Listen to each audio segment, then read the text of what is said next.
Hey, I wanted to pop on here and just share something that I learned from church this last week.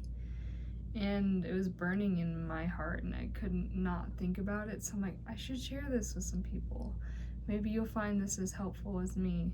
I was listening to a speaker come to our church.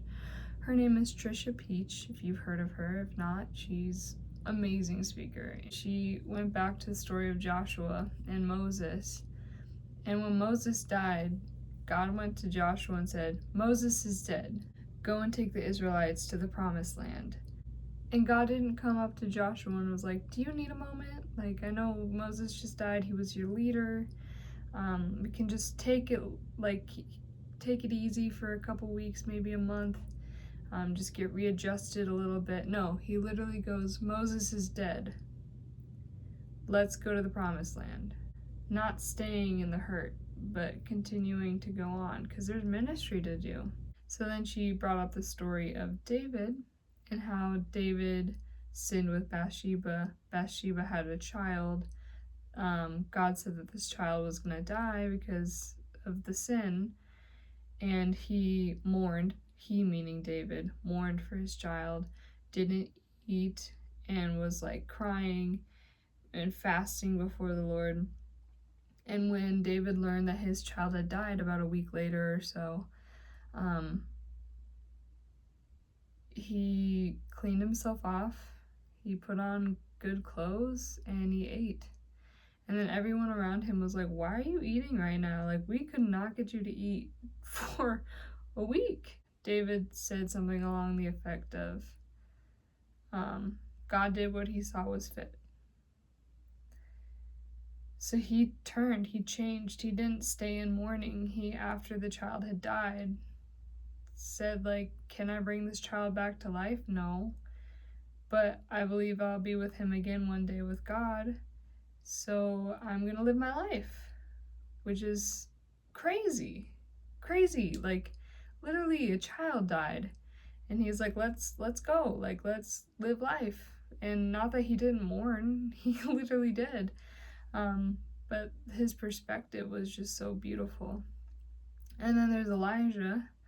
These are all the stories that Trisha had told us that I was like, wow, that's crazy. Elijah goes to God and he's like, I am the only one left. Like, Jezebel's trying to kill me and I'm the only one left. And then God said something like, there are 7,000 others praising me still. And something that she said was like, why do we make a permanent establishment over where our pain is? That doesn't make any sense. But like, it's almost like we put, you know, the monuments that they made in the Old Testament times where it was like pillars of rocks? It's almost like we do that. Every time something really bad happens, we put a monument right there and we live in it. And so she didn't say it like this, but it made more sense to me thinking about it.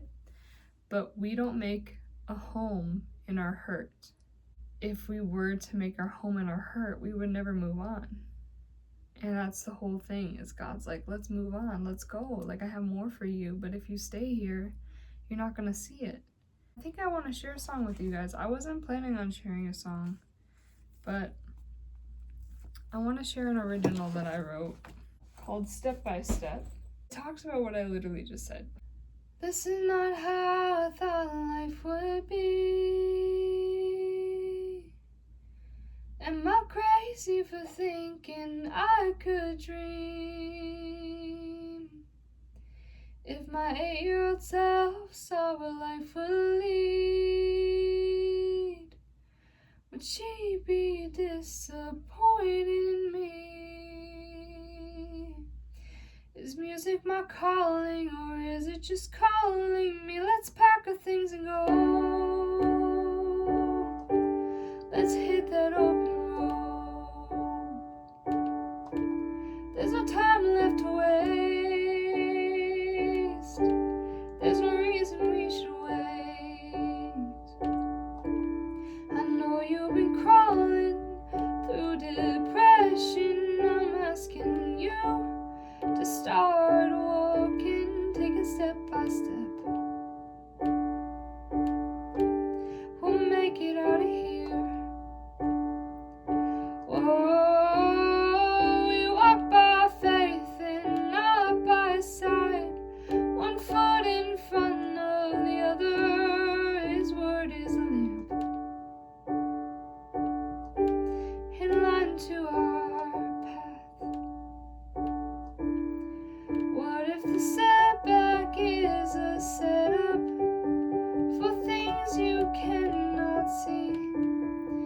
you take the sleep and just trust me? The detour is not the destiny. It's not the destination. It's a journey. And soon you'll see.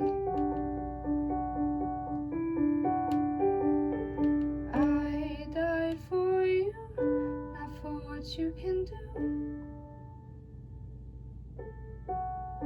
I died for you, not for what you can do. I died for you, not for what you can do. I died for you, not for what you can do. What if the setback is a setup for things you cannot see? Would you take the sleep and just trust me?